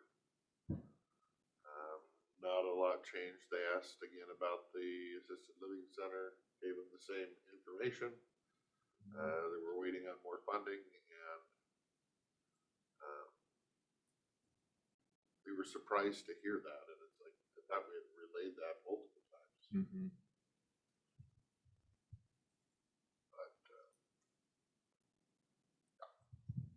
Yeah, just a mere $3.2 million, and we. 3.2, because I told them it was a two and change, two. No, if I yeah, 2 and remember right. change is the, now with, So it might with change. the construction escalation in cost, then it's the, a realistic figure is real. I mean, if you're being, Well, that's kind of what I told him when I was thinking it was 2 and change, 2.3-ish or something like that. But same deal if you don't get the money soon. right, it That goes, that number ain't gonna hold either. right.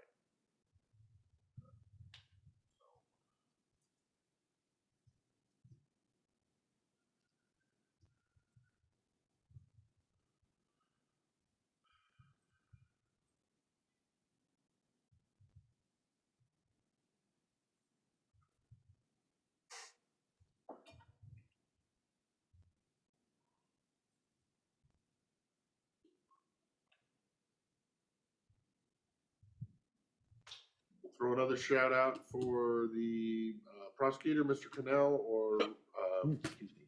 Ms. Cranston. Do you have anything for the board, or either of you there? Sorry about that. I had a meeting with the law enforcement. I'm just back in, and I don't really have anything to report right now. I'd be happy to, continuing to look into a few of the different issues being discussed, and hopefully have some more information on the fee stuff in a week or two. But that's what I know right now. I'll be happy to take any questions. Not that I can know for sure what I can give the answer, but I can certainly try, or at least know what to look into. So Yep. just let me No, know. we figured you were stuck in court, and anything pressing, you could just wait until next week. We just wanted to make sure you had the opportunity. So Okay, I appreciate that. Thank you. I don't have any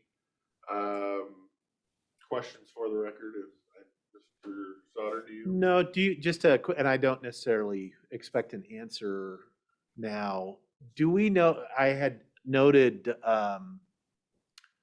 we signed in the consent agenda today authorizing the surplus sale that the treasurer, or the dates and the equipment that the treasurer is doing, the online one, basically kind of an online garage sale. It's all the left, desks and bookcases and different things. And I had actually, I had a couple different people asked me about, that are in the teaching profession, that they wanted to be able to bid on those for some items in their, for their classroom.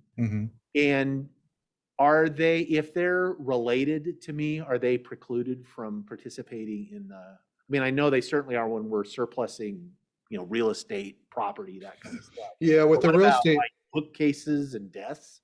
Yeah, with the real estate, there's a particular statute that prevents any of the county employees and their families from bidding on those seized, usually tax titles, things like that, or foreclosed on for failure to pay taxes.